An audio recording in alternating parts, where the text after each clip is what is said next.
Assalamualaikum warahmatullahi wabarakatuh. Waalaikumsalam warahmatullahi wabarakatuh. Waalaikumsalam warahmatullahi wabarakatuh. Apa kabar semuanya? Semoga sehat selalu ya. Sebelum kita memulai acara malam ini, kayaknya asik nih kalau kita adu pantun dulu, ya nggak sih? Iya dong, biar pada semangat nih buat acara kita.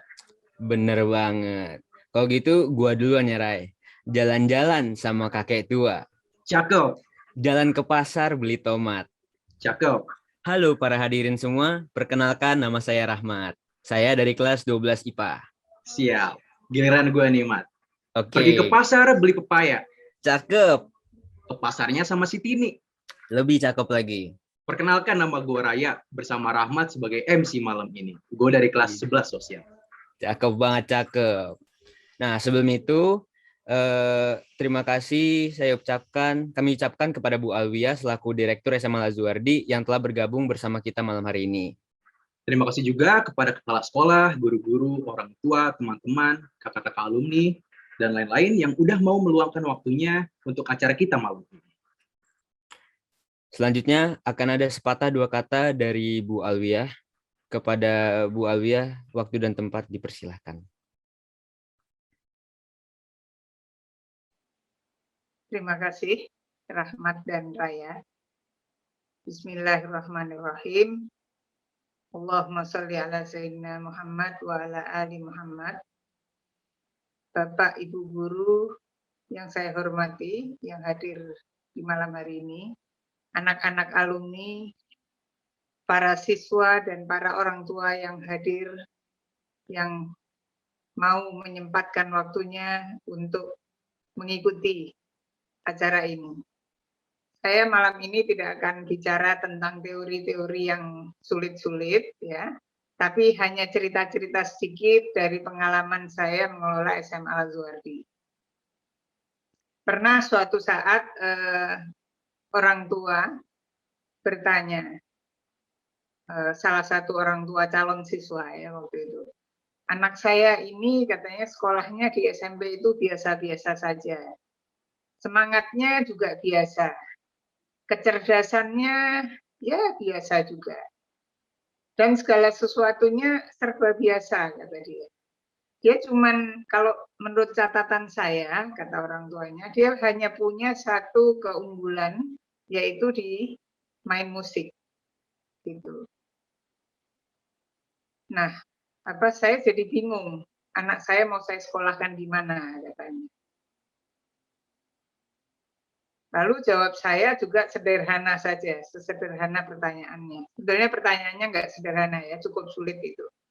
Tapi kalau boleh saya mengusulkan, saya bilang ya cari sekolah yang memperhatikan sisi-sisi positif yang ada pada seorang anak.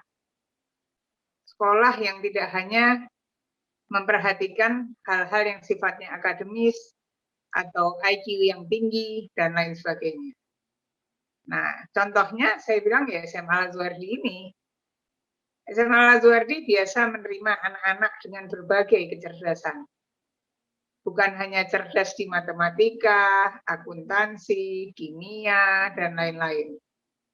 Tapi juga cerdas musik, ya, cerdas secara verbal, secara linguistik, ya,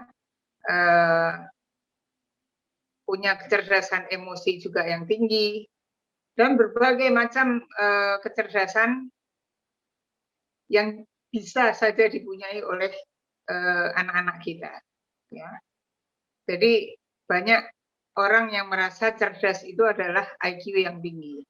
Nah, sebenarnya menurut saya bukan seperti itu, dan saya sudah membuktikan semua, ya, bahwa bukan hanya IQ yang paling penting, tapi cerdas emosi, ya, dan punya talent yang bermacam-macam, itu semua adalah satu kecerdasan.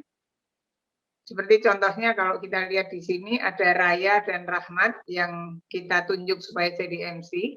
Nah, itu karena mereka juga punya kecerdasan verbal, ya. Jadi bagus kalau berbicara. Gitu. Nah, jadi sekali lagi saya sampaikan bahwa Lazuardi ini biasa menerima anak-anak dengan berbagai kecerdasan bukan hanya cerdas di pelajaran saja, tapi cerdas dengan berbagai hal yang jadi kesenangannya atau jadi passionnya. Lalu orang tua tadi tanya, tapi kan Lazuardi itu prestasinya luar biasa, baik nasional maupun internasional. Saya sering baca tuh, menang ini, menang itu. Nah, anak saya kalau cuma bisa musik, apa enggak tenggelam nanti di sana? Tenggelam di antara teman-temannya sehingga dia tidak akan tampak lagi. Oh, saya bilang enggak seperti itu, gitu ya. Dan saya sampaikan bahwa anak-anak yang seperti itu akan mendapat tempat dan salurannya di SMA Lazuardi. Nanti ada lagi penjelasan saya ya. Nah, lalu ada lagi orang tua yang datang dengan membanggakan tapi juga mencemaskan anaknya, yang menurut beliau, anak saya itu pintar sekali, IQ-nya tinggi, selalu juara di sekolahnya, tapi nggak pernah bakat-bakatnya itu tersalurkan.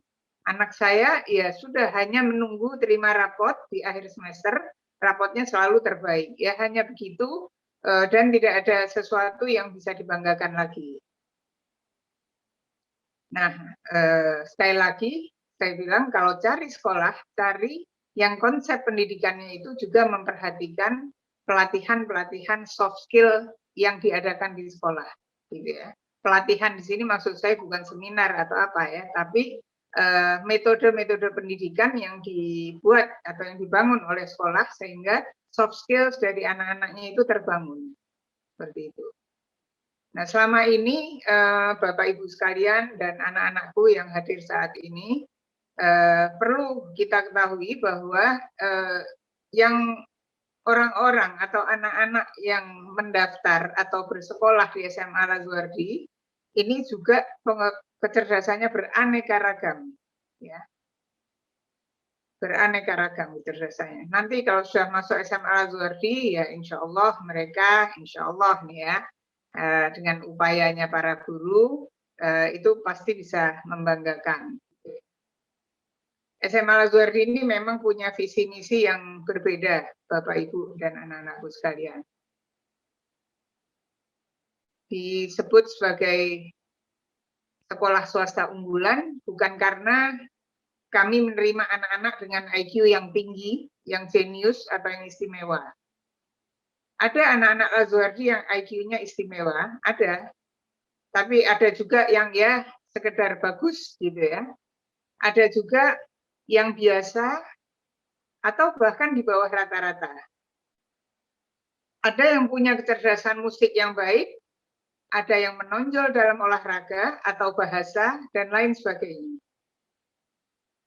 Nah, SMA Lazuardi ini tidak hanya berfokus pada pendidikan akademis saja.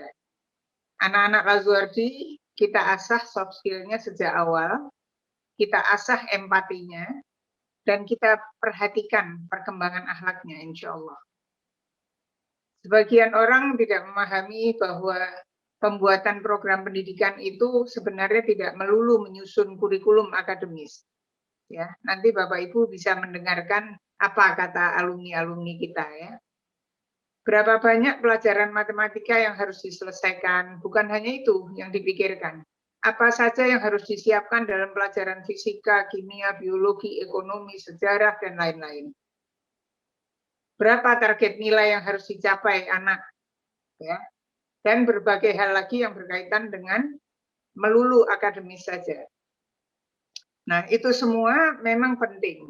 Ya, saya tidak bicara bahwa akademis itu nggak penting, tentu tidak. Itu sangat penting, ya, untuk jalur pendidikan Ananda nantinya.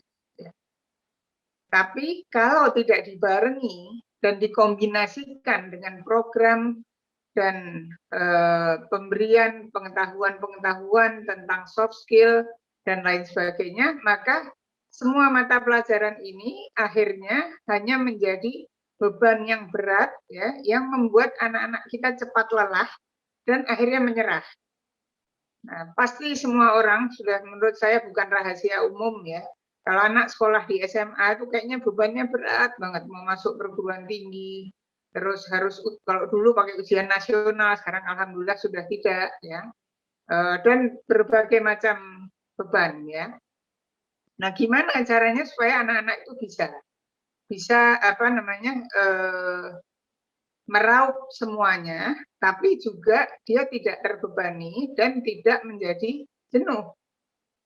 Nah, maka dari itu sambil mengasah kecerdasan emosinya, soft skill-nya, kami menyiapkan beberapa program selingan yang menyenangkan bagi anak-anak. Misalnya ada Lazuardi Festival, ya, di mana anak-anak OSIS dan para panitianya, ya, yang terdiri dari anak-anak, biasanya anak-anak kelas 11, itu harus bekerja keras, mengurus semuanya. Anak-anak ini bukan hanya mengkonsep acaranya, tetapi mereka juga harus memikirkan biayanya. Biasanya, biayanya itu selalu di atas 100 juta sebelum online ya. Kalau waktu pandemi kemarin kita memang agak hemat ya. Tapi kalau sebelum pandemi, artinya kita sekolahnya masih tatap muka, itu selalu di atas 100 juta biaya untuk Lazuardi Festival ya. Sekitar 130 sampai 150-an. Nah, dari mana pembiayaannya? Masa sekolah harus menyediakan biaya sebanyak itu ya? Sekolah tidak sama dengan perusahaan-perusahaan yang mengeruk uang ya. Sekolah itu beda. Nah, dari situ anak-anak itu kita berikan satu motivasi, kita berikan satu dorongan ya, dan kita berikan satu perasaan percaya diri bahwa mereka bisa mendapatkan itu. Jadi mereka mau nggak mau harus belajar bernegosiasi. Ya, kalau presentasi insya Allah anak-anak Lazuardi jagonya. Dan selain itu mereka juga harus pandai melobi kepada pihak-pihak yang diharapkan akan memberikan sponsorship untuk gawainya mereka itu. Dan untuk itu mereka harus merasakan bagaimana sulitnya mencari uang, bagaimana rasanya ditolak berkali-kali, hingga pada saatnya mereka merasakan keberhasilan juga. Mereka bisa dapat lebih dari 100 juta, Bapak Ibu. Dan ini terjadi hampir setiap tahun. Ya. Dari mulai mereka curhat, aduh gimana, perusahaan itu menolak, perusahaan ini menolak, kita nggak dapat apa-apa nih, Miss. Caranya gimana? Biasanya Bu Eni tuh yang paling gigih ya, mengajarkan kepada anak-anak. Sudah berapa perusahaan yang kamu datangi? Sudah 15, belum ada satupun yang goal. Oh, berarti yang 15 ini sudah selesai kamu kerjakan, sekarang tinggal sisanya. Ayo, maju terus, jangan takut. Ya. Dan alhamdulillah anak-anak maju terus sampai akhirnya mereka mendapatkan semua biaya yang mereka butuhkan. Ya. Dan biasanya juga mereka menyisihkan untuk kegiatan sosial juga dari biayanya itu. Nah, disitulah anak-anak melakukan semacam selebrasi gitu ya, celebration bahwa ternyata mereka bisa. Gitu. Luar biasa. Ini saya sendiri sangat kagum sama anak-anak. Lalu selain itu, kita juga punya program life skills ya. Dulu kita lakukannya seminggu sekali, kalau sekarang selama online ini sebulan sekali. Nah, life skill ini juga kita gilir per kelas IO-nya. Di situ anak-anak mencari pembicara, juga bernegosiasi kepada manajer dari orang-orang yang kita panggil ini, berapa honornya dan lain sebagainya. Itu anak-anak yang melakukan semua secara bergilir kelas per kelas ya. Pasti Ananda Lulu di situ masih ingat dulu pernah jadi IO juga ya. Pernah pontang-panting cari duit juga. Gitu ya. Nah, life skills ini adalah semacam program pengenalan profesi yang juga mengandung unsur motivasi dan pengembangan wawasan berpikir anak ya. Jadi kita mendatangkan tokoh-tokoh terkenal dari mulai tokoh politik, tokoh kesehatan, tokoh lingkungan dan lain sebagainya. Ya. Nah, selain itu sekarang ada juga yang baru ini ada Lazuardi Talent Show. sebagai wadah bagi mereka untuk melakukan aktualisasi diri.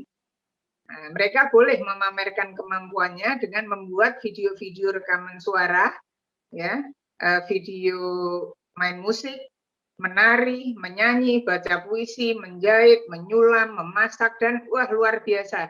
Berbagai hal itu mereka pamerkan dengan PD-nya dan mereka buat dalam bentuk video yang luar biasa cantik dan bagusnya, ya.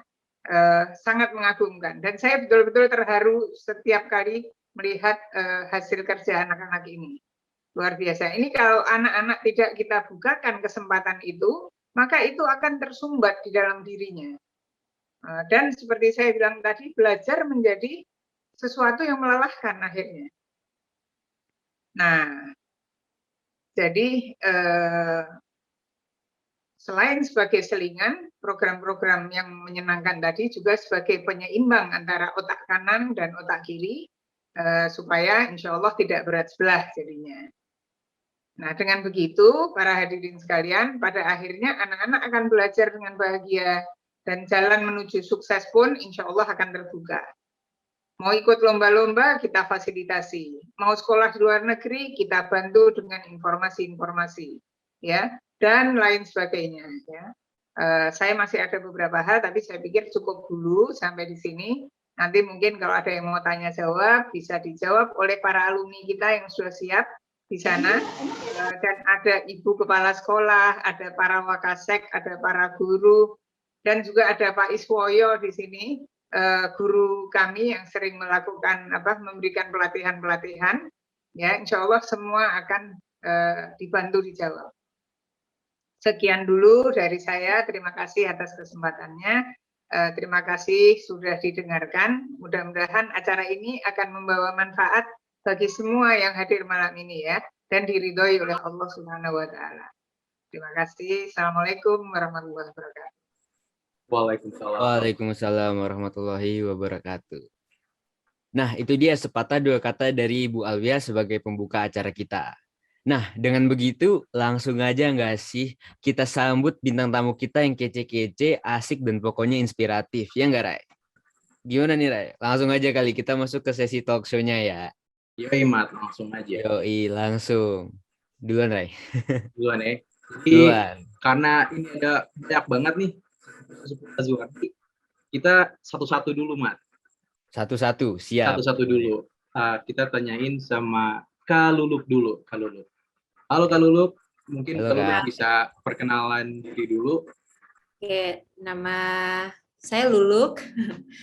Namanya lengkapnya cukup panjang, cuman biasanya dipanggil Luluk. Asalnya dari Papua, angkatan 11 di SMA Lazuardi. Setelah lulus, saya lanjut sekolah di Universitas Brawijaya Malang. Kebetulan alhamdulillah dapat SBMPTN waktu itu. Terus sekarang sesuai dengan cita-citanya memang mau jadi dokter di Papua, jadi sudah balik ke Papua bekerja di sini gitu. Berarti emang dari awal Kak Luluk tuh tinggal dan lahir di Papua atau gimana tuh? Sebenarnya lahirnya tuh di Lamongan karena darah campuran ayahnya tapi aslinya Papua. Nah, lahir di Lamongan, kemudian besarnya di Papua. Walah, gitu. Terus habis itu tahu Lazuardi dari mana? Kebetulan punya sepupu yang sekolah juga di Lazuardi dan ayah saya juga orangnya gemar memberikan fasilitas kepada anak-anaknya karena saya dulu pengen jadi dokter dan yang kita tahu memang pendidikan di Papua itu masih perlu membutuhkan banyak perhatian gitu. Jadi disuruh untuk merantau biar nantinya bisa bersaing untuk masuk universitas negeri gitu. Walah. Mat, lu ada pertanyaan nggak? Oke. Ada nih. Apa tuh? Nah, kalau lu kan dari Papua, terus ya tahu Lazuardi, mungkin sekedar tahu Lazuardi kan ada kenalan saudara. Tapi kenapa milihnya Lazuardi? Nah. Oke, kenapa milihnya Lazuardi? Karena sebenarnya tuh ayah saya yang sudah survei dulu ya. Beliau suka sekolahnya karena cukup asri. Kemudian di sana itu peraturannya itu benar-benar dijalani. Dalam arti contoh yang kita tahu bersama di Lazuar itu nggak boleh banget yang namanya pacaran ya. Kalau di sekolah-sekolah lain, kalau di sekolah-sekolah lain itu sebenarnya ada peraturannya, cuman banyak yang nggak dijalanin gitu. Kalau di Lazuardi benar-benar dijalanin, peraturan ya peraturan untuk dilakukan gitu. Terus ada satu moto yang itu kalau dulu tuh masuk dari pos satpam itu ada ditulis di dinding tempat parkir motor. Nggak tahu kalau sekarang itu quote dari Ali bin Abu Thalib yang bunyinya tuh didiklah anakmu sesuai dengan zaman di mana zaman itu bukan zamanmu. Jadi kayak emang kita nih dunia yang terus maju gitu kan. Jadi emang kadang orang tua mikirnya mereka sudah nggak terlalu ngerti tentang YouTube atau internet dan apapun itu. Nah, anak-anak itu harusnya tuh dididik sesuai dengan teknologi yang sekarang ini lagi happening apa gitu. Nah, itu jadi saya suka quote itu, jadi ya sudah. Oke. Kan berarti kan kakak kan dari luar pulau ya. Terus habis itu datang ke Sawangan. Jadi kakak merantau dari luar pulau dan mungkin juga ada kultur yang berbeda. Sulit gak sih buat kakak untuk beradaptasi pada awal-awal masuk sekolah? Jujur awal-awal tuh sulit. Saya sudah belajar sampai begadang, tapi mentok-mentok ranking 5 besar waktu itu. Semester 1 kelas 1. Kemudian tanya ke teman-teman gimana tips-tips belajar, kemudian guru-gurunya welcome kalau kita, misalnya saya tuh lemahnya di bahasa Inggris. Kalau misalnya remedial atau kita masih kesulitan, itu guru-guru luangin waktu untuk ngajarin kita dengan sabar, terus ngajarinnya asik, nggak kayak kita dianggap oh kamu nih nggak bisa jadi kayak kesel sama kita, nggak. Mereka tuh sabar, bahkan kalau asrama tuh disediain juga waktu jam pelajaran tambahan gitu. Itu yang saya suka dari Lazuardi sih. Jadi lama-kelamaan bisa beradaptasi juga. Terus kita tuh sedikit-sedikit diapresiasi. Jadi lama-kelamaan tuh merasa, oh walaupun saya dari kota yang berbeda jauh, tapi saya bisa gitu. Misalnya saya lomba di luar, lomba taekwondo atau apa, walaupun sudah menang di luar, di sekolah pun diapresiasi lagi, dipanggil waktu hari Senin. Kita apa ya sebutannya itu, nggak ada upacara waktu itu. Kita hari Senin tuh apel. Apel tuh setiap murid-murid yang prestasi itu dipanggil maju ke depan, terus jadinya teman-teman yang lain juga ngerasa oh Luluk nih keren nih dari Papua tapi bagus juga gitu. Jadi saya percaya diri gitu. Kak Luluk, kalau boleh aku tanya, dari Papua tuh sendiri doang? Maksudnya ada nggak dari teman juga yang dari Papua juga? Ada beberapa, ada Rizka, Kabran, sama Amin waktu itu. Kita ada berempat, sama satu lagi dari Jayapura. Cuman beberapa teman-teman itu akhirnya harus balik. Ya. Harus balik. Jadi yang bertahan cuma Kak Luluk doang? Sama Rizka. Oh, sama Rizka. Ada lagi teman kakak? Itu kita berdua. Nah. Rindu kampung halaman ceritanya yang dua. Iya. Soalnya Rahmat juga anak Medan ya, Rahmat ya? Iya, anak Medan. Jadi sama-sama merantau. Merantau, bener. Nah, itu dia nih, mau nanya nih, kalau ada pengalaman yang apa ya, yang memorable banget nggak nih selama di asrama nih, Kak? Banyak banget sih. Kalau nggak bisa ditanya termemorable karena memorable semua. Oh iya, betul. Apa ya? Tahajud terus kayak malam sebelum tahajud kita performance dulu itu bikin kangen. Terus di Lazuardi itu kita sibuk, dalam arti saya ikut Forsa asrama. Ya Forsa, saya gabung OSIS, kemudian panitia Last Fest, KI itu kita ngurusin itu semua, kita sibuk tapi happy gitu. Jadi Itu sibuk tapi happy. Jadi gimana ya? Keren pokoknya Lazuardi. keren. Itu yang bikin happy itu karena suasananya, lingkungan, temen apa gurunya nih Kak? Semuanya, kombinasi semuanya. Semuanya Kombinasi ya. semuanya ya. Komplit lengkap ya. Lengkap. Ya, paket lengkap. Paket lengkap. Paket telur gak? Kalau itu spesial ya. Itu spesial. Bukan lengkap lagi ya. Bal, mungkin ada pertanyaan buat Kak Luluk atau ada tanggapan? Iya.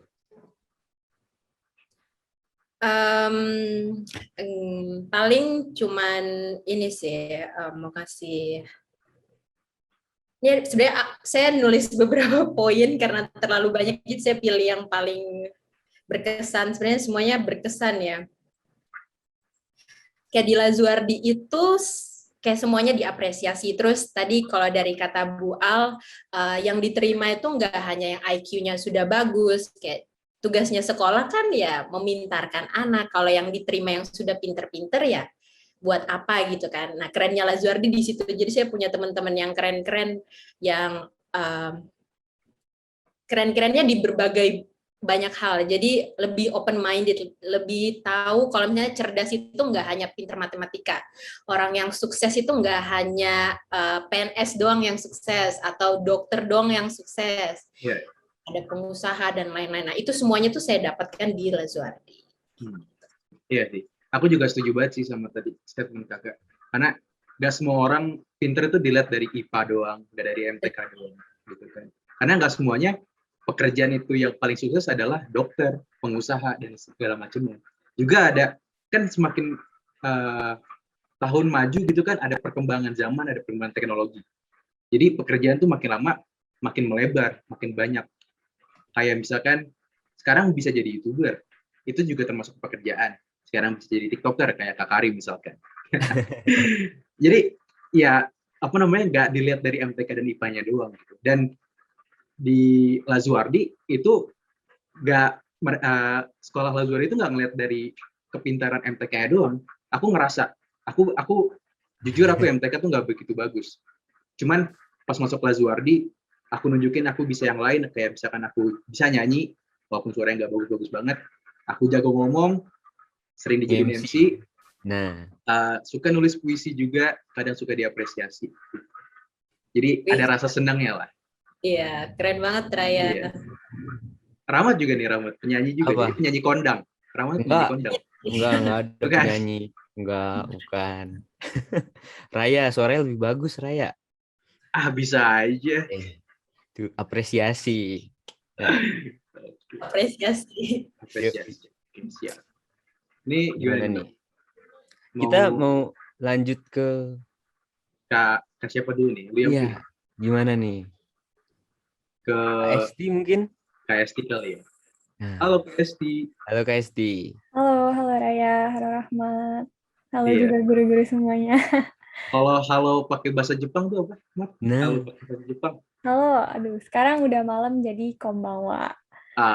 Ya itu dia. Selamat malam. Selamat malam. Jadi yang nggak tahu nih, KST tinggalnya di Jepang ya sekarang? Iya, sekarang lagi tinggal di Jepang. Lagi tinggal di Jepang, kuliahnya di sana. Betul, aku baru lulus bulan September kemarin. Wih, keren. Nah, aku pengen nanya nih Kak, apa sih yang ngebuat KST memilih melanjutkan pendidikannya ke Jepang dari semua pilihan universitas yang ada? Jadi awalnya kenapa milih Jepang itu, jadi sebelumnya aku ST, alumni SMA Lazuardi angkatan 14. Selain SMA Lazuardi, aku juga alumni SD dan SMP Lazuardi.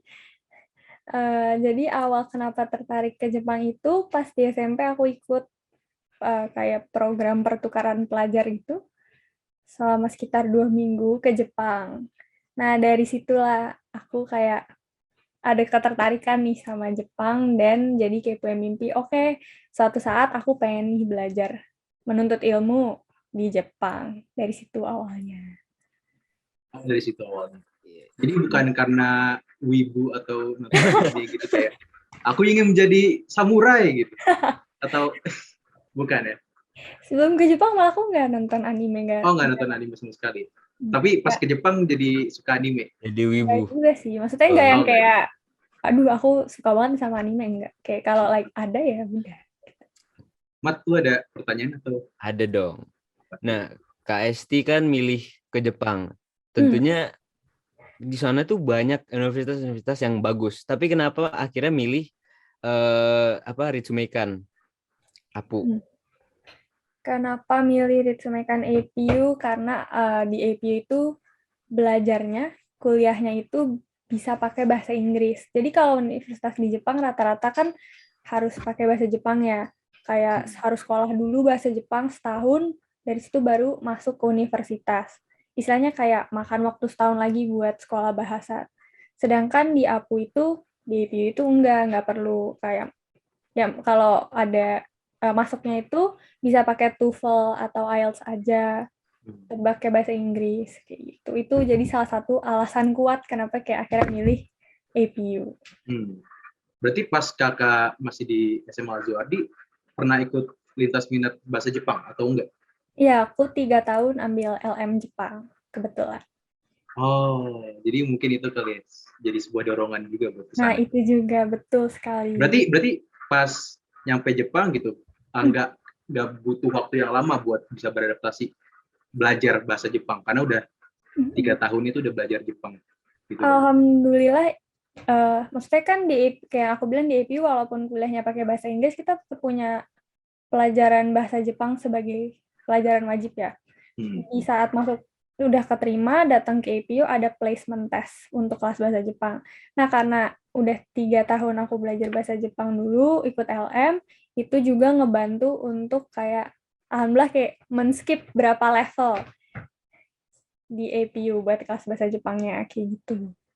Oke. Jadi emang udah ada ini ya, ada bantuan lah dari pas SMA, ada ilmu yang dibawa ke sana. Betul. Nah, aku pengen nanya nih, Kak. Peran sekolah yang ngebantu kakak untuk kuliah ke luar negeri itu apa sih, Kak? Pertama yang tadi aku bilang, dengan adanya lintas minat bahasa, itu salah satu hal yang cukup mempersiapkan aku untuk kuliah ke Jepang. Terus dengan adanya, mungkin sebelumnya aku sendiri tahu tentang APU, tapi ternyata tanpa aku ketahui, Lazuardi juga punya alumni di APU di atas aku. Itu aku juga tahunya tuh dikasih tahu Bu Eni deh kalau nggak salah, sama pas ada University Expo, ada APU saat itu, orang APU juga bilang kayak, oh iya Lazuardi ada alumninya. Dari situ aku jadi kayak makin kayak semangat. Iya, betul. Dan kuliah ke luar negeri itu kan nggak semata-mata kayak daftar selesai, enggak kan. Ada banyak banget berkas, dari mulai surat rekomendasi, surat-surat lain yang harus dikumpulin dari sekolah asal. Mungkin nggak semua sekolah mendukung dan memudahkan untuk siswanya dapetin kayak surat rekomendasi dan lain-lain. Sedangkan di Lazuardi, alhamdulillah diberikan kemudahan, kayak diminta misal hari ini aku kasih nih, kayak dalam waktu cepat tuh bisa sorenya atau besoknya tuh langsung dikasih lagi kayak gitu. Jadi itu cukup membantu aku dalam mempersiapkan waktu aku mau pendaftaran ke APU. Keren. Mat, lo ada tanggapan? Nih, mau nanya Kak, kan di Jepang, Kak Esti kan dari Depok, dari Indonesia nih, dari Indonesia ke Jepang ketemu orang baru, kultur baru, terus suasana baru banget. Ada culture shock nggak sih di kesana? Culture shock pas pertama kali mungkin nggak ada kali ya, karena untuk di kampus sendiri APU tuh kayak negara baru gitu, kayak nggak berasa sama sekali kayak Universitas Jepang, karena APU itu 50% mahasiswanya mahasiswa asing. Jadi kalau ke kampus nggak berasa kayak lagi di Jepang, berasanya kayak lagi mungkin ya udah di luar negeri di mana aja gitu. Untuk kehidupannya sendiri nggak Nggak terlalu sih. Paling makanan. Makanan. Itu bukan culture shock Makanannya ya. Itu kayak mentah-mentah masalah ya, adaptasi. sushi gitu. Tapi doyan nggak Kak? Tapi doyan. Setelah sampai sini ya mau nggak mau Oh gitu. Jadi doyan. sebelumnya nggak doyan ya? Dulu di Indonesia nggak terlalu makan sushi. Berarti kalau sekolah di sana tuh lebih kayak culture exchange gitu ya Kak, bukan kayak ke Jepangnya ya? Iya, jadi emang saya mahasiswanya juga bilang kayak APU tuh negara sendiri gitu. Negara Iya, sendiri. paham. Kayak dunia lain gitu. Ya. Tapi untuk adaptasinya butuh waktu berapa lama Kak untuk di sana? Adaptasi sebulan karena setelah nyampe ke sini kegiatan orientasinya juga cukup padat ya, banyak kayak ikut seminar A, B, C gitu. Kelasnya juga model kelasnya itu rata-rata grup work kerja kelompok. Kayak gitu. Jadi kayak sibuk meeting kerja kelompok ini itu. Jadi apa ya? Waktunya tuh juga nggak banyak kosong gitu loh, nggak banyak kayak ngelamunin aduh sendirian nih di sini kayak gitu tuh enggak. Jadi alhamdulillah juga adaptasinya nggak terlalu lama. Thank you, Desti. Kita langsung lanjut ke siapa nih, Mat? Kayaknya gimana nih, Kak Rizky kali ya? Kak Rizky kali ya. Kak Rizky, halo Kak Rizky. Halo Kak. Assalamualaikum semuanya, sehat-sehat. Waalaikumsalam. Perkenalan dulu dong Kak Rizky. Oh iya, Ya Kak. nama saya Sibukannya Muhammad apa Rizky. Oh iya, oke. Nama saya Muhammad Rizky Mansyah, angkatan 5, yang paling tua. Yang paling tua ada Kak Afifah di sini.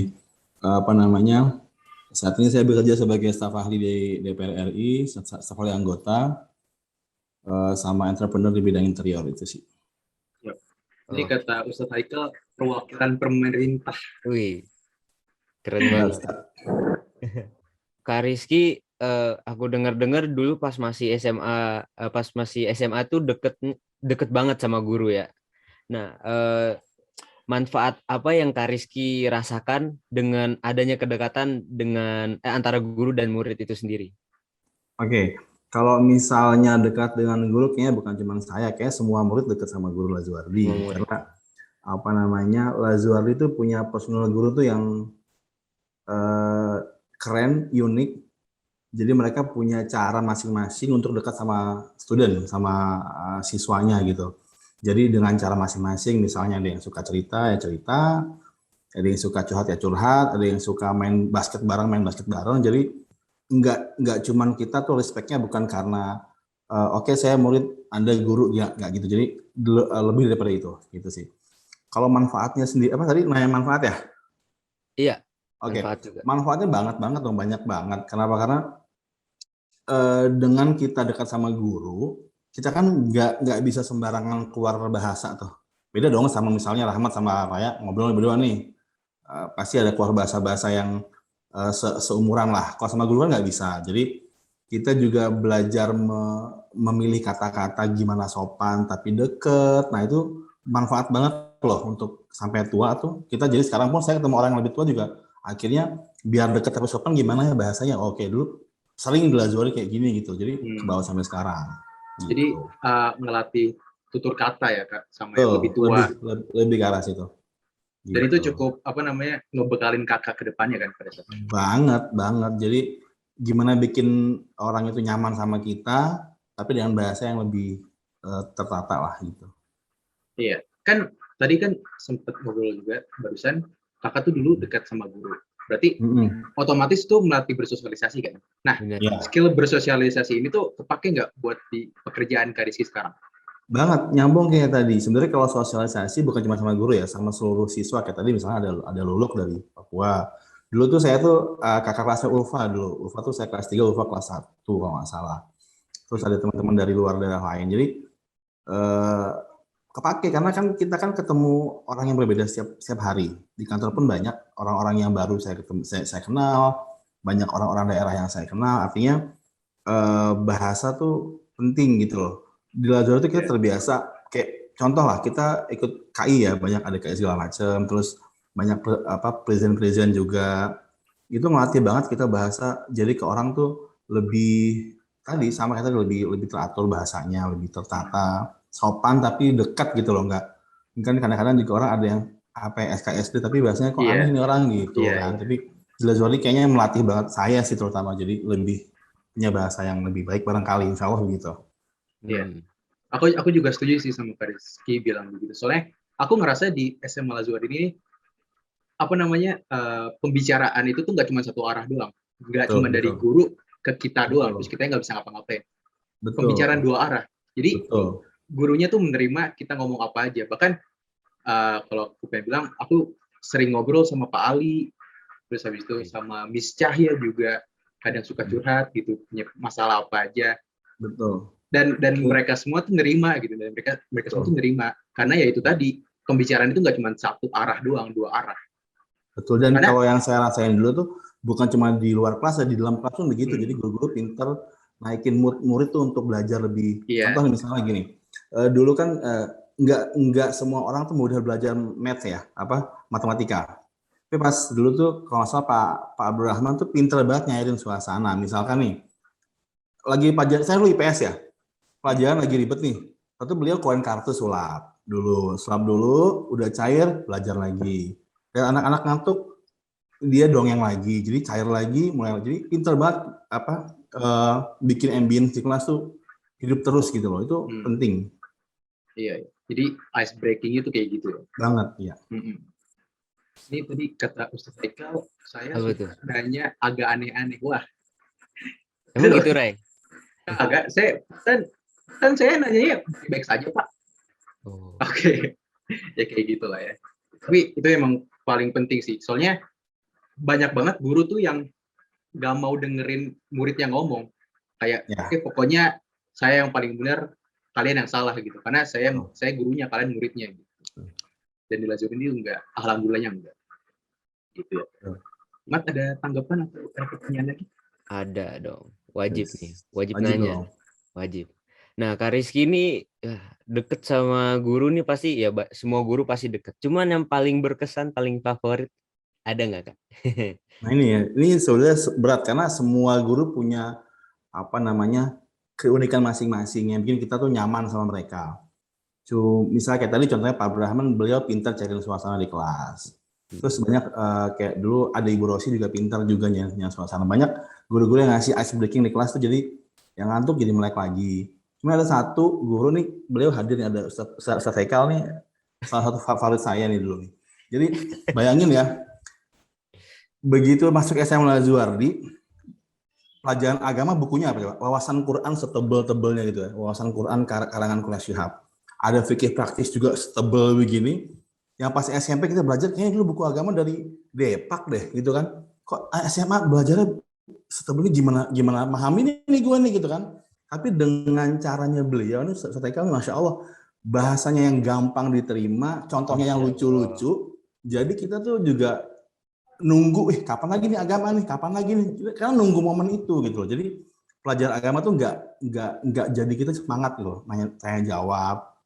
Beliau juga bawanya enak banget gitu. Jadi beliau kayaknya favorit saya dulu. Banyak sih yang favorit sama beliau kayaknya sih. Haikal luar biasa, Masya Allah. Iya. Banyak keren, yang suka nih. Masih ingat ya bukunya Wawasan Al-Quran. Masih Bu. Top banget. Soalnya aku juga buat Rizky ya, dan buat anak-anak lainnya. Amin, Ibu. Amin. Soalnya aku juga ngerasain, Kak, pasti pelajarannya Ustaz Haikal emang cukup asik. Jadi kadang kalau kan online, sekarang kan lagi online deh. Terus jadi belajar lewat Zoom. Jadi kadang Ustaz tuh suka ngasih video, habis itu udah selesai video, tugasnya kita tuh cuman ngasih tahu resumenya apa tentang videonya gitu. Terus kadang bisa tanya jawab gitu. Nah, makanya Pak Ustaz bilang tadi barusan bilang itu pertanyaan aneh-aneh karena aku tuh pengen nanya aja. Ya kayak tadi aku bilang, percakapannya itu nggak cuma satu arah, jadi dua arah. Coba kalau misalkan Ustaz Haikal itu orang yang dalam artian kolot gitu, nggak nerima apa namanya pertanyaan dari muridnya. Mungkin aku nggak dijawab kali, mungkin aku di aneh-anehin gitu, kayak ini apaan sih murid gitu. Tapi enggak, Ustaz Haikal tetap jawab dengan sebisa aja gitu. Bahkan ada ilmu baru lagi, padahal pertanyaannya juga kocak-kocak sih gitu, penanyanya kadang. Gitu. Betul, setuju. Lanjut Kak, mau nanya nih Kak. Oke, ayo. kan Kak Rizky itu pinter bersosialisasi lah, bersosialisasi dengan guru, dengan teman-teman. Dan sekarang udah di dunia pekerjaan itu lebih dibutuhkan lagi. Nah, ada tips nggak Kak untuk networking supaya nggak canggung awkward gitu Kak? Soalnya saya sendiri sering tuh di kondisi di mana lagi banyak orang pengen kenalan tapi takut. Itu ada tips nggak Kak? Oke. Jadi gini, dulu saya di Lazur tuh asrama. Asrama tuh sangat banget membantu kita untuk belajar buka omongan sama orang. Banget. Contohnya misalnya nih, lagi lewat depan kamar siapa? Assalamualaikum, bro ada makanan nggak? Awalnya gitu dulu, akhirnya ngobrol panjang mana-mana. Jadi setiap orang, oh dia kayaknya gini nih caranya nih kalau misalnya ngobrol nih, oh si ini begini nih, si ini. Jadi kita tahu setiap hari ngomong sama orang berbeda-beda. Nah akhirnya jadi terbiasa gitu. Lazuar ini bagus banget, dia dia ini kayak wadah untuk kita nih anak SMA yang jiwanya masih muda, masih perlu punya masih perlu mengasah jati diri itu tepat banget. Jadi ketemu banyak orang, kita kenal. Sekarang sama dia berantem, besok sama dia. Nah itu di Lazuar itu terjadi dan itu semua selesai. Dan satu hal yang paling gua kangen sama Lazuar ini circle time. Ada nggak circle time? Masih ingat nggak circle time? Nah itu metode paling ampuh untuk menyelesaikan masalah apapun.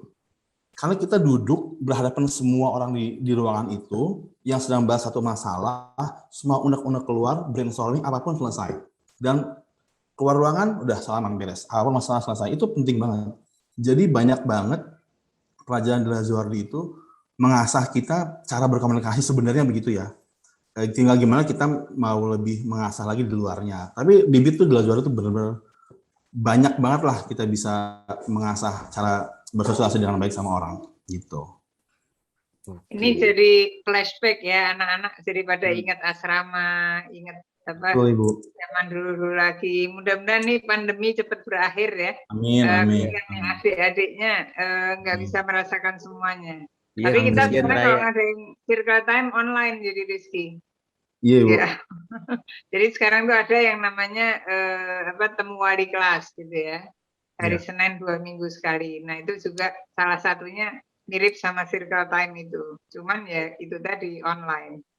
Ya. Ya. Silakan lanjut. Ya. Oke, ini kita langsung pindah ya Mat ya. Oke. Makasih Kak Rizky. Sama-sama, makasih banyak. Kita pindah ke mana nih Mat? Ke mana nih? Karim. Kak Karim dulu. Oke, halo Kak Karim. Halo, assalamualaikum warahmatullahi wabarakatuh. Halo. Waalaikumsalam warahmatullahi wabarakatuh. Kak Karim bisa perkenalan dulu dong. Kak Karim. Oke. Mungkin lebih enak diulang kali ya salamnya. Boleh. Assalamualaikum warahmatullahi wabarakatuh. Selamat malam Bu Al, Pak Pur, dan guru-guru Lazuardi lainnya saya hormati. Habis ada orang tua juga, ada teman-teman Lazuardi dan juga kakak alumni yang semoga tetap dijaga kesehatan Allah Subhanahu wa taala. Amin. Jadi Karim ini dari angkatan ke-16 namanya Veronix gitu. Sekarang Karim kuliah di LSPR Communication and Business Institute ngambil jurusan Public Relations atau hubungan masyarakat. Itu. Oke. Mat, mau mulai pertanyaan? Ayo kita nanya. Gua dulu apa lu dulu nih, Ray? Lu dulu, Mat. Soalnya dari tadi gue mulai. Oke, gua dulu ya. Nah, Kak Karim nih sebelumnya kayak kita pernah ketemu tuh di Lazuardi, kita main basket bareng. Nah, itu tuh termasuk salah satu ekskul di Lazuardi ya. Nah, jadi selama di Lazuardi nih, Kak Karim kan ikut basket nih, terus nggak mungkin itu doang kan ekskulnya, kan setiap hari tuh ada ekskul tuh. Nah, ekskul apa yang jadi favoritnya Kak Karim dan itu kenapa alasannya? Oke, ini pertanyaan bagus. Bukan bagus, malah seru. Pertanyaan seru. Karena juga pengen jawabnya juga asik juga. Jadi selain ekskul basket yang Karim ikutin di Lazuardi itu dulu yang paling Karim minati adalah djembe atau musik perkusi. Jadi katanya sih sebelum angkatanku itu djembe aja. Nah pas ada angkatanku itu sama perkusi. Jadi kita paduin djembe sama alat musik bekas. Kayak misalnya gentong yang gede itu bekas cat, kita klentekin lah, kita cat putih, terus kita main pakai stick gitu-gitulah pokoknya. Jimbe itu ternyata asalnya dari Afrika ya? Jimbe dari Afrika, ya. Musik Iya. Afrika. Yang buat manggil macan itu dang. Bukan. Oh, Bukan. Komunikasi antar suku namanya. Oh iya. Lupa Komunikasi antar kemarin ngobrol itu juga. Nah, kakak kan berarti sekarang tuh public relation, berarti itu kan ada hubungannya dengan ngomong kan. Nah, kakak tuh dulu sering-sering jadi MC dong, Kak? Suka-suka jadi MC atau? Keunikannya di sini, Karim pernah jadi MC, cuman nggak begitu sering. Tetapi alhamdulillahnya mungkin Karim memang cocoknya di public relations, dan Karim kan juga di Lazuardi itu aktif organisasi ya, dari OSIS sama Forsa gitu. Karim kan aktif berkontribusi di sana, dan juga ya sama kegiatan lainnya kayak misal yang paling besar yang paling kita tahu semua Lazuardi Festival ya, itu Karim juga kontribusi di sana. Dan itu membantu Karim banget di public relations ini, jurusan ini. Meskipun emang public relations itu beda sama team working gitulah. Tapi ya itu membantu banget kok di jurusan Karim. Oke, berarti dulu pas Kak Karim masih di SMA Lazuardi, itu kakak ikut organisasi apa aja? Forsa ikut juga? OSIS sama Forsa, iya. Karena aku asrama. Berarti kakak juga. asrama juga? Kakak. Asrama juga, betul. Oh, jadi itu yang ngebuat kakak jadi ada perkembangan skill ngomong gitu ya? Iya, ngomong. Iya, bisa. Iya, komunikasi. Komunikasi, benar. itu dia. Dari situ. Padahal sebelumnya nggak begitu ya? Iya, makanya ya namanya juga rezeki gitu ya, atau enggak panggilannya tuh namanya apa ya? Hidayah mungkin dari Allah mungkin ya. Kita masalahnya tuh Karim itu dulu ngambil jurusan IPA gitu kan, kayak rada nggak nyambung, agak jauh gitu kan antara IPA sama komunikasi. Tapi ya disitulah keajaibannya gitu loh. Karim cocoknya di komunikasi, public relations gitu.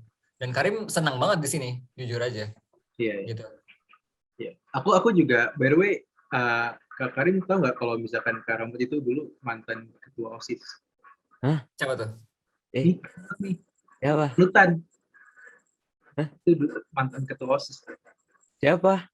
Rahmat Oh, Rahmat. Rahmat. Oh, gitu. Jago main saksofon. Ya Allah.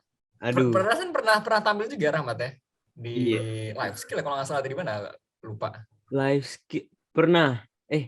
Last Fest pernah. Terus Last Fest mungkin aku lupa soalnya. Pokoknya ya pernah lihat tampil saksofon keren.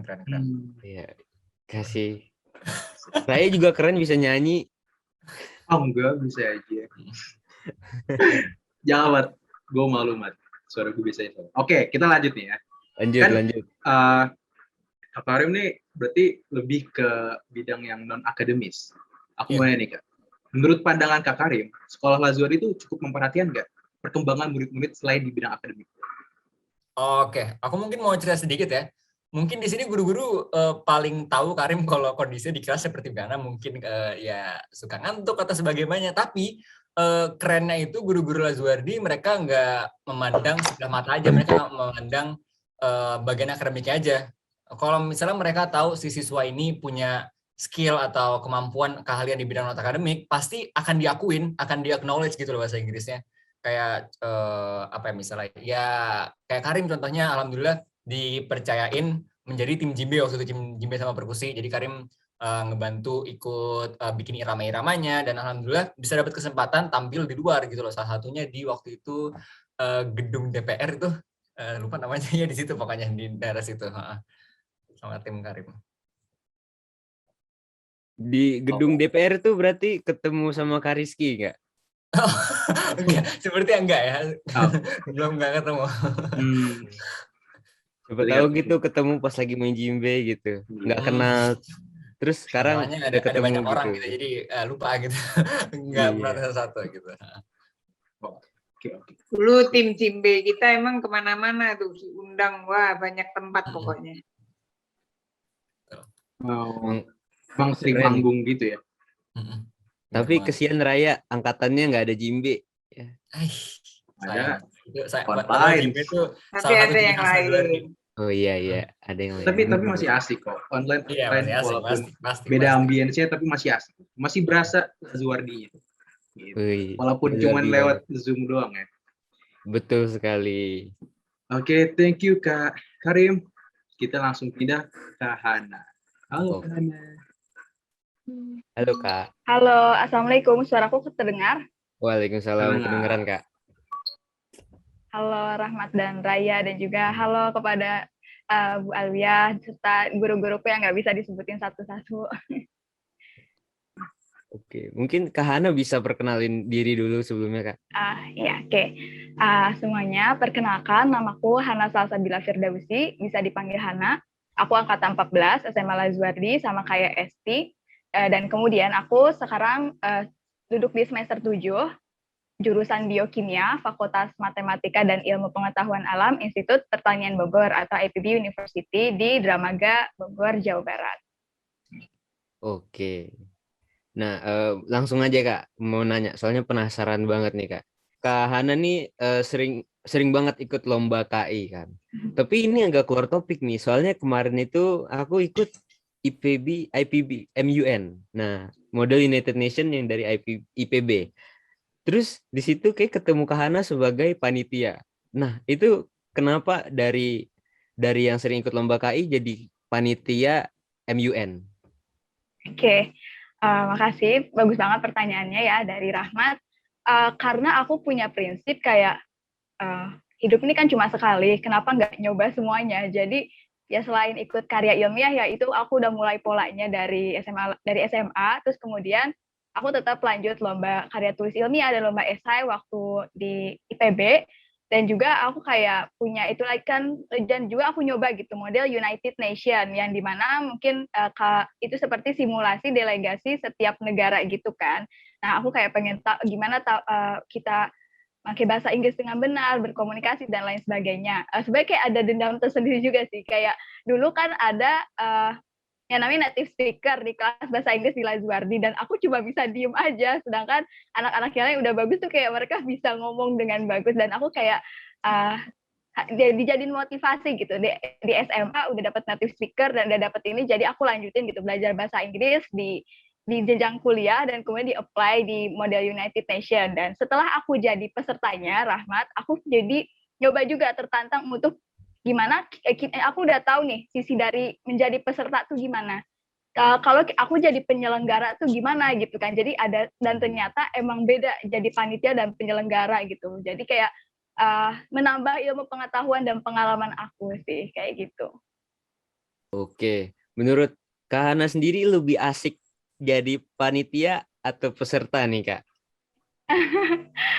Dua-duanya asik karena ada persepsi yang beda. Misalnya peserta kamu ditantang, mungkin buat model United Nation dulu ya, kamu ditantang untuk gimana cara nyelesain masalah, dan jadi delegasi satu negara yang asing gitu. Aku pertama kali MUN, aku berharap negara Indonesia kan dapetnya ya, karena negara aku sendiri. Ternyata dapet negara Honduras yang kayak itu negara apa, dan aku searching ternyata ada di Amerika Tengah kayak gitu, dan tahu aku mereka makin bahasa Spanyol, mereka populasi 9 juta orang dan lain sebagainya. Jadi kayak gimana kita memberikan yang terbaik lah sebagai peserta. Nah kalau penyelenggara yang aku dapetin itu gimana caranya kita menampilkan yang terbaik, melayani orang yang menjadi peserta kayak gitu. Dan nah aku pengen nanya nih, kan kakak tuh dari dulu sampai sekarang masih sering ikut lomba KI di mana-mana. Nah tujuan ikut lomba tersebut tuh apa sih Kak? Kan banyak tuh lomba-lomba lain yang gak kalah menariknya, tapi kenapa masih milih KI? Kalau KI mungkin dimulai dari manfaat dari aku sendiri. Yang pertama itu menambah soft skill, ya seperti komunikasi sama satu tim, kan biasanya lomba KI itu per tim gitu kan. Terus habis itu skill presentasi juga sama problem solving kita tuh kayak diasah banget gitu. Emang sih kayak awalnya kayak ngincer juaranya, cuma secara tidak langsung prosesnya yang mengajari gitu. Dan aku udah mulai pola ini kan waktu lagi di Lazuardi, tepatnya di Eskul Research Club. Itu seru banget sih, aku kayak diajarin sama Pak Denny dan juga pembina-pembina yang lain kayak gitu. Terus habis itu manfaat lainnya ya yang lebih ke sosial itu adalah memberikan manfaat kepada orang lain, karena ada hadis ya kalau nggak salah, manusia yang terbaik itu manusia yang bermanfaat bagi orang lain. Dan ya dengan meneliti gitu dan menghasilkan karya ilmiah, kita kan bisa menghasilkan solusi kepada masyarakat, melakukan peninjauan masalah, dan akhirnya masalah itu terselesaikan, dan itu bisa jadi amal baik kita kan buat kita di dunia dan akhirat kayak gitu sih. Kak Hana nih ikut lombanya itu dari SMA, ya kan, lomba-lomba kayak gitu. Itu pas kelas berapa tuh, Kak? Itu aku tuh mulai nyoba kayaknya waktu kelas 10. Itu tuh kayak ada lomba inovasi produk gitu di kota Depok, dan aku bikin apa lupa, kayak spaghetti dari kulit singkong gitu, dan alhamdulillah juara 1, dan akhirnya semangat dan akhirnya kelas 11 sih yang aku ngerasa aku explore banget, karena aku juga ikut yang namanya OSN kan, Olimpiade Siswa Nasional, tapi tingkat kota Depok, bidang kimia, tapi ternyata aku sadar kalau aku tuh nggak pinter kalau buat ini soal, dan guru-guru juga kayak yang coba cari bidang lain gitu yang kamu lebih bisa, dan aku nyoba karya tulis kayak ya akhirnya bisa gitu di karya ilmiah dan menjadi pol aja sampai terakhir kelas 3 waktu sebelum UN aku baru berhenti, baru pensiun gitu. Kan kakak kan masuk ikut lomba itu kan kelas 10 ya. Berarti pas kelas 11 buat KI itu udah sangat kebantu banget ya?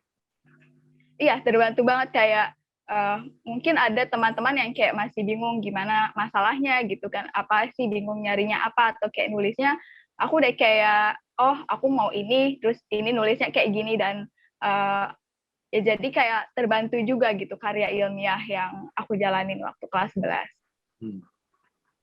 KI nggak, Kak? Kenapa? Jadi best KI nggak? Iya, kayaknya udah jadi best presentasi sih, tapi aku agak lupa gitu. Ya kayaknya presenter terbaik kalau nggak salah waktu itu. Okay. Keren. Siap. Kak, mau nanya, Kak. Boleh. Jadi KI Kak Hana nih udah ngerjain KI itu dari SMA, terus ikut lomba dan segala macam sampai kuliah juga sekarang masih ikut lomba.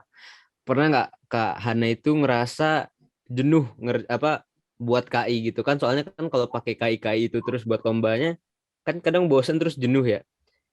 Jadi pernah nggak kayak ngerasa jenuh, capek gitu ngerjain karya ilmiah yang baru buat karya ilmiah baru terus kayak jenuh gitu, pernah nggak, Kak? Terus cara melewatinya itu gimana, Kak?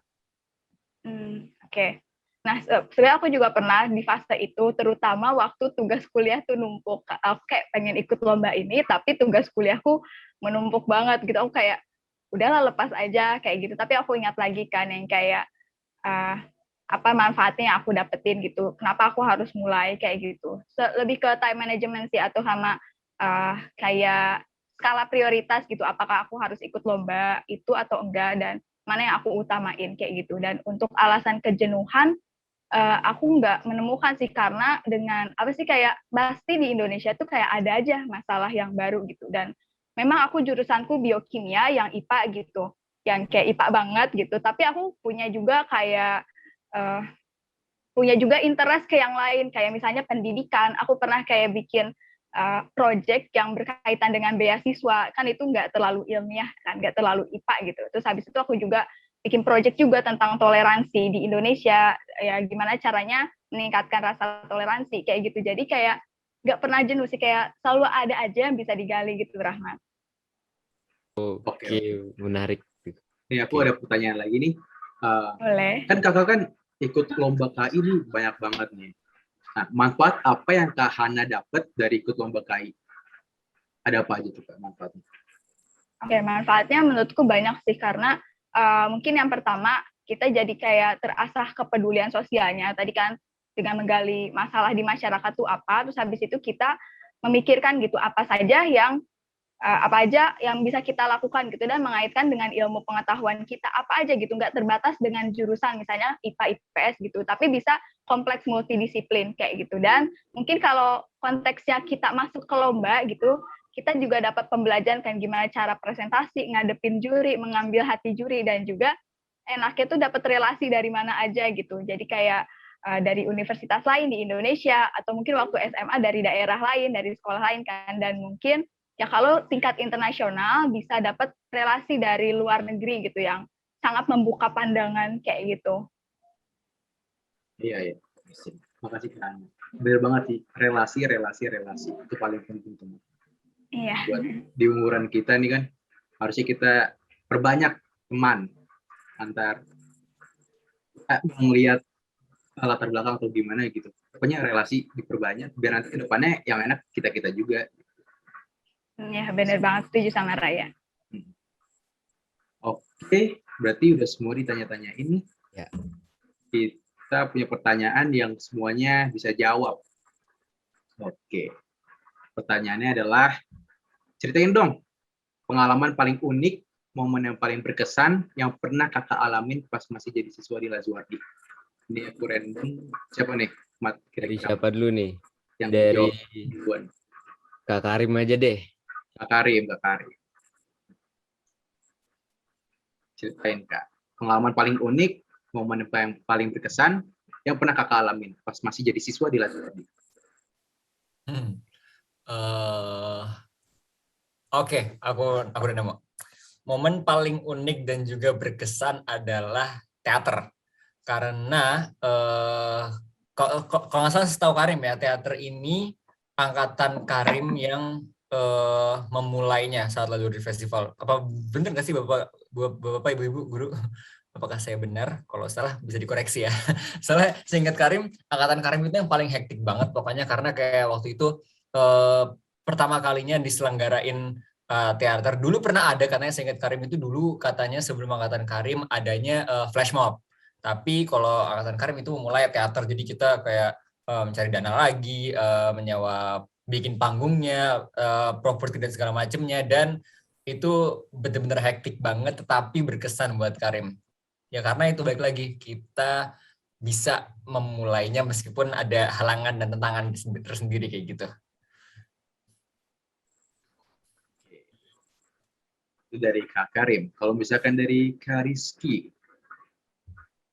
apa nih Kak yang paling unik pengalaman? Kalau paling berkesan kayaknya banyak ya. Semua, karena hampir setiap bulan tuh ada hal yang baru yang bikin kita ingat sesuatu. Cuman tadi circle time tadi itu momen yang bukan momen apa ya? Apa bilangnya? Apa sih ya, program bukan kegiatan yang paling ini sih sampai sekarang circle time tadi. Jadi di mana kita semua ngumpul dalam bentuk lingkaran, bahas sesuatu masalah, unek-unek semua keluar, ataupun ada brainstorming apapun, selesai di situ. Setelah itu udah nggak ada masalah lagi. Tuh paling banget keinget sih sama di Lazuardi. Kayaknya kalau circle time sekarang udah nggak ada ya, Bu? Iya, betul. Karena itu online tadi ya. Ya karena online dan sekarang jadi diadakannya secara rutin itu malah temu wali kelas tiap hari Senin 2 minggu sekali. Nah di situ juga biasanya membahas permasalahan kelas. Kalau misalnya ada anak yang bermasalah atau ada gimana gitu, itu biasanya dibahas bareng-bareng. Jadi itu juga semacam penggantinya circle time.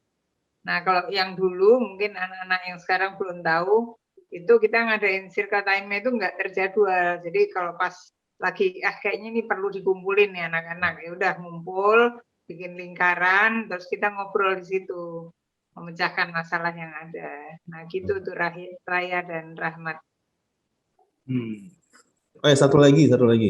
Dulu waktu zaman gue SMA itu kayaknya SMA pertama kali ada Expo Capoeira di Lazuardi kayaknya.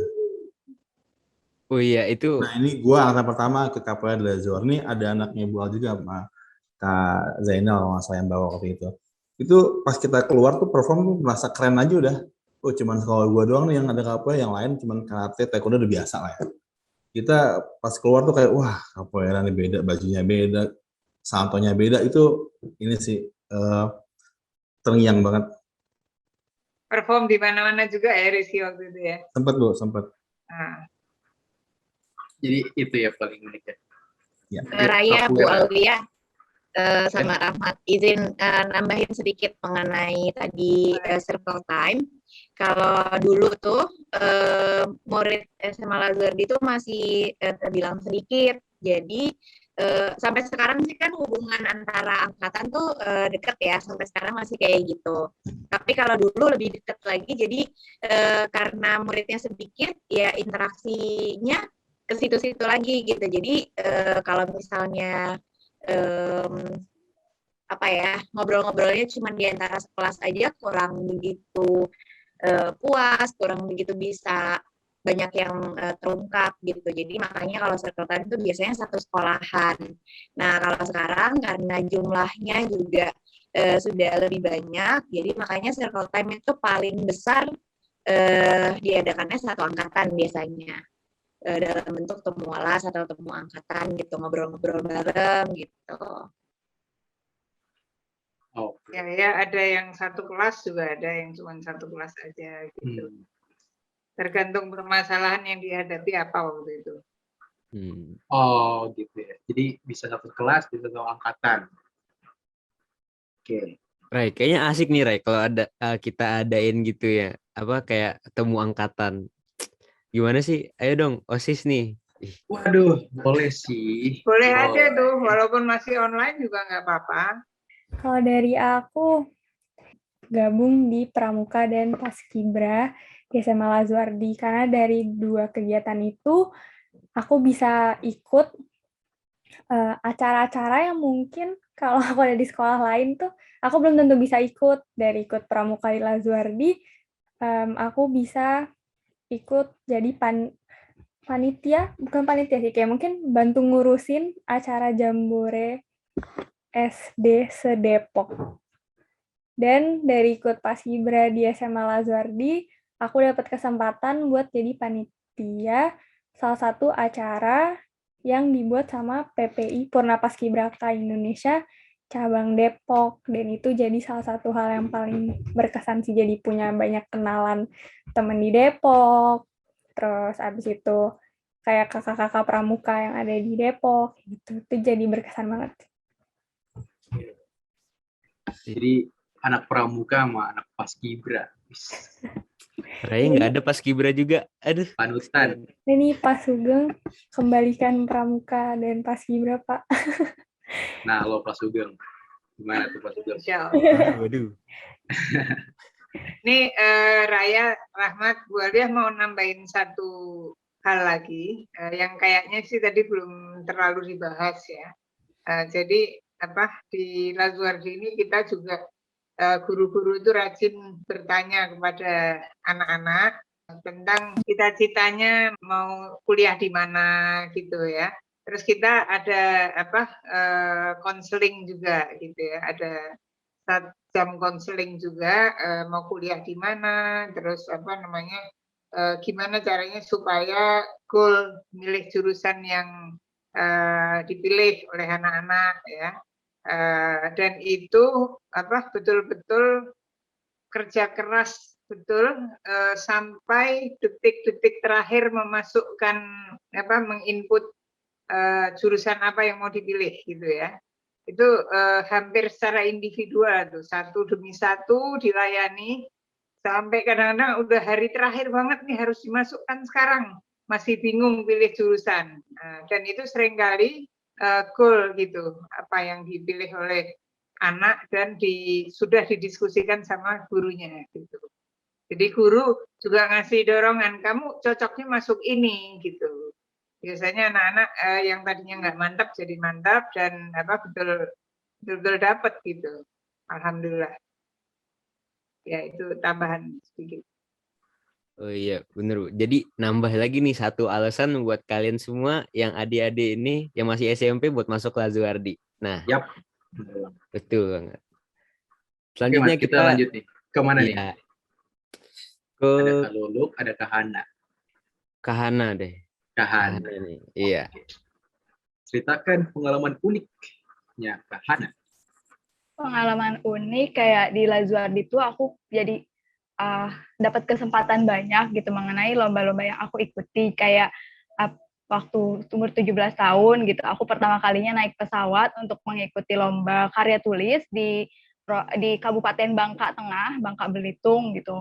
Terus ya di sana juga ada momen gerhana matahari total yang kalau itu apa sih yang bisa dilihat penuh tuh cuma di situ aja gitu, yang teman-teman di Jawa, yang di Depok, yang di Lazuardi nggak bisa nonton gitu. Itu berkesan banget gitu. Bareng-bareng juga sama ada namanya Reva sama Jihan angkatan 14 juga, sama Pak Denny dan sama Bu Eni juga. Terus habis itu juga dapat kesempatan juga untuk ikut menjadi delegasi ya di Parlemen Remaja 2015 dan akhirnya juga Lazuardi juga kayak mempertemukan gitu. Aku jadi salah satu pemateri atau salah satu pembicara gitu di radio, itu berkesan banget menurutku. Sama didukung juga untuk mengikuti ada Olimpiade Indonesia Cerdas Raja Wali TV yang itu syuting 2 kali gitu di Jakarta bareng teman-teman juga. Jadi kan aku yang lomba tuh bertiga, ada Rara dan juga ada Tahira gitu yang dari IPS. Nah, terus juga dibawa teman-teman anak-anak IPS, anak-anak IPA yang cowok-cowoknya yang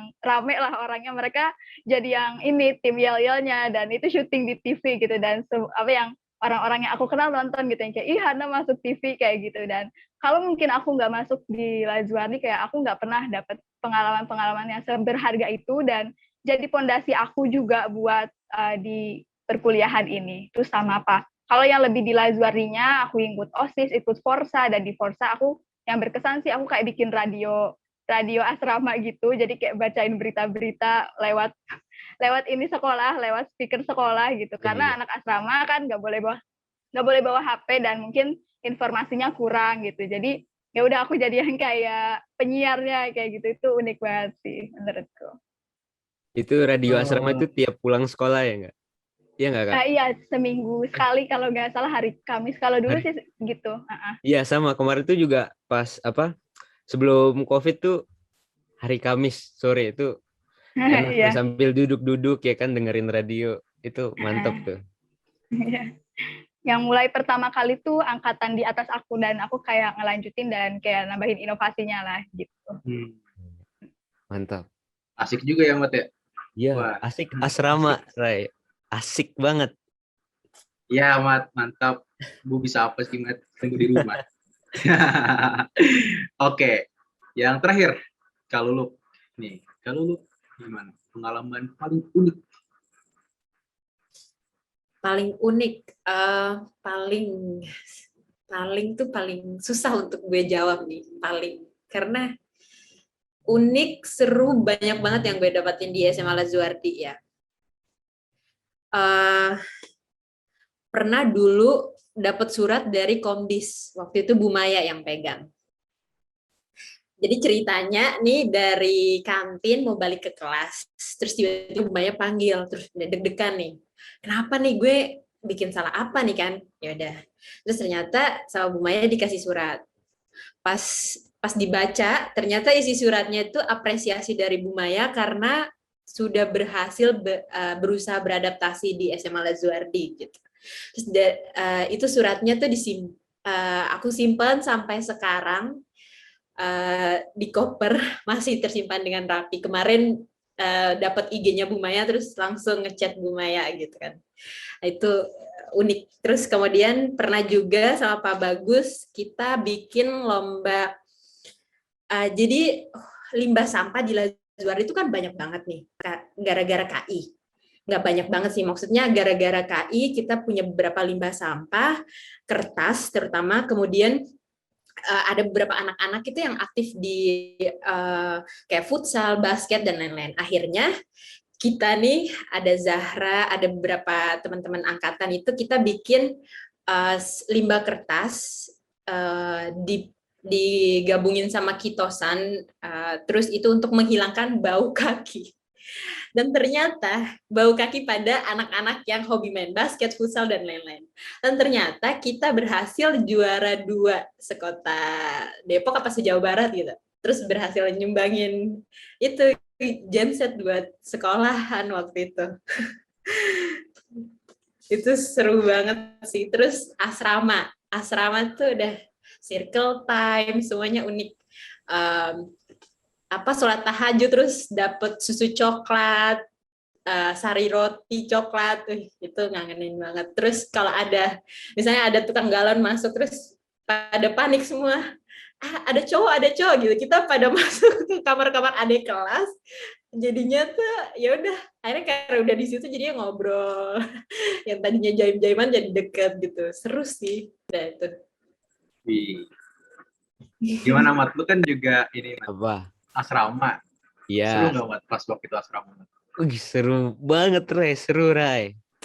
Rahmat merasakan 1 semester kali ya asrama ya? 1,5 semester. 1,5 semester. Iya. Dan itu asik banget pokoknya, Bu. Raya nih ketinggalan banget nih. Asrama tuh waktunya kita untuk bersosialisasi dengan teman-teman, terus apa megang HP tuh sekarang kan udah boleh megang HP itu, tapi tetap jarang gitu. Seminggu mungkin bisa pas pesiar doang gitu ya, atau pas malam. Kalau kalau pas angkatan aku tuh kalau kamarnya bersih bisa dapat jatah buat ini, buat main HP gitu, megang HP untuk satu malam, habis itu dibalikin kayak gitu. Asik Gitu. tuh, Oh asik gitu. banget. Iya, Nah itu asik agak banget. beda tuh Lulu sama zamannya Lulu. Karin dulu belum boleh kayaknya megang HP ya di asrama. Nah kalau zamannya Rahmat itu udah mulai boleh tuh.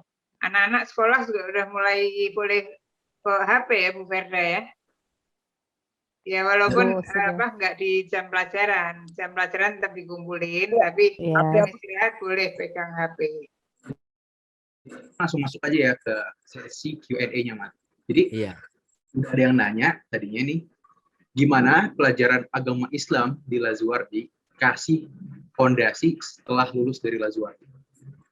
Keren banget tuh pertanyaannya, Tat. Pertanyaannya gampang, jawabnya sulit tuh nih. Sebenarnya di Lazuardi ini mengajarkan pertama kali memang kalau di buku paket tuh kan memang sudah disediakan tentang materi-materi yang dari Dignas, tapi kebetulan kita punya satu handout yang kita siapkan, selalu kita terjemahkan ke akhlak di situ, ke akhlak. Seperti contoh aja, pelajaran mempersiapkan ini kan nggak nyambung. Sebenarnya pelajaran persiapan tentang jenazah, yang mestinya praktek fokusnya kepada ngurusin jenazah, tapi saya lebih mengambil pelajaran akhlaknya, yaitu bagaimana sebelum itu, yaitu tentang cara membesuk orang sakit di saat meninggal, dan bagaimana yang lebih penting lagi pada akhirnya kita bisa meninggal dalam keadaan husnul khotimah. Jadi secara langsung pembekalan itu kita ambil materi dari pesan moralnya, ada pelajaran akhlaknya. Apapun kita ambil di situ ada pelajaran akhlaknya, agar setelah keluar dari SMA Lazuardi yang harus kita tekankan pertama kali memang adalah akhlak. Karena saya hanya mengambil hadis Nabi yang selalu diulang-ulang sama Nabi, innama bu'istu liutammima makarimal akhlak. Sungguhnya aku ini diutus untuk menyempurnakan akhlak. Jadi itu aja sih yang jauh lebih penting dari pelajaran semua. Di pelajaran keagamaan di Lazuardi memang yang saya terapkan adalah pertama kali akhlak. Karena orang-orang lain nggak ngelihat baca Quran, nggak baca hadis. Dia tahu Islam tuh taunya dilihat dari pengikutnya akhlaknya kayak gimana. Jadi dia insya Allah bercerminnya dari situ. Gitu aja sih mungkin. Oke, berarti sesi Q&A selesai. Selanjutnya akan ada mau pesan sedikit aja deh. Pertama untuk para alumni, tentu kita mendoakan kalian semua setiap saat ya. Mudah-mudahan sukses dan bahagia selalu ya. Bekal dari SMA Lazuardi yang baik-baiknya insya Allah masih teringat sama kalian semua ya, terbukti tadi dari ngobrol-ngobrolnya alhamdulillah. Dan Bu Alwiyah sudah lihat buktinya, anak-anak Masya Allah berakhlak baik rata-rata ya, insya Allah semuanya gitu. Dan terima kasih banget kehadirannya semua, bukan cuman yang pembicara ya, tapi itu tadi saya lihat ada si kembar Hasan Hussein Alatas juga hadir. Ya, terus ada Reza, banyak nama tadi ya, Reza, Yasmin, ya Bu, banyak. Ya, Mirza apa Reza yang hadir? Reza ya? yang hadir Bu. Ya, dan lain-lain. Terima kasih semua kehadirannya. Nggak bisa disebutkan satu persatu. Juga para hadirin yang lain ya, terima kasih. Ya, terima kasih Bu Alwiyah. Terima kasih Bu. Oke, berarti selanjutnya akan ada informasi mengenai penerimaan siswa baru dari Bu Eni. Untuk Bu Eni, waktu dan tempat dipersilahkan. Ya, terima kasih Raya, Rahmat. Assalamualaikum warahmatullahi wabarakatuh. Waalaikumsalam. Terima kasih juga kepada Bu Alwiyah, Bu Verda, Pak Iswoyo, dan kakak-kakak alumni, orang tua siswa, teman-teman dan adik-adik dari SMP-SMP se-Indonesia yang sudah hadir. Ya, yang namanya open house tentu saja akan ada informasi pendaftaran siswa baru di SMA Lazuardi. Jadi saya mau informasikan bahwa pendaftaran siswa baru SMA Lazuardi tahun ajaran 2022 dan 2023 sudah kami buka. Dan pastinya akan ada harga spesial bagi kalian atau orang tua yang ingin mendaftarkan anaknya di awal. Jadi khusus sampai akhir tahun ini saja, sekolah akan memberikan spesial diskon bagi Ananda yang mendaftar di awal ini. Nah, seperti apa sih cara mendaftar di SMA Lazuardi Depok? Mari kita saksikan video berikut ini. Silakan Pak Ahyar. Assalamualaikum Lazuardians, pendaftaran untuk siswa baru di SMA Lazuardi sudah dibuka loh. Bagaimana cara mendaftarnya? Langkah pertama, kalian bisa mendaftar secara online melalui website kami di www.lazuardi-hi.sch.id. Setelah mengisi data diri, kalian tinggal membayar pendaftaran sebesar Rp500.000. Selanjutnya, kalian bisa mengupload berkas administrasi yang dibutuhkan ke link yang tertera dan memilih pilihan jam wawancara yang dimana ketentuan hari akan ditentukan oleh panitia. Selanjutnya, kalian akan mengisi pemetaan kemampuan dasar dan lembar prawawancara untuk siswa dan orang tua secara online. Selanjutnya, kalian akan melakukan sesi wawancara untuk calon siswa dan orang tua, dan selanjutnya pengumuman juga informasi pembayaran biaya pendidikan akan diinformasikan kemudian hari. Mudah bukan? Berkas administrasi yang diperlukan antara lain akte kelahiran, kartu keluarga, raport kelas 7, 8, dan 9, dan juga foto terbaru kamu. Untuk info selengkapnya, kalian bisa cek sosial media kami atau menghubungi nomor telepon dan email yang tertera. Terima kasih. Assalamualaikum.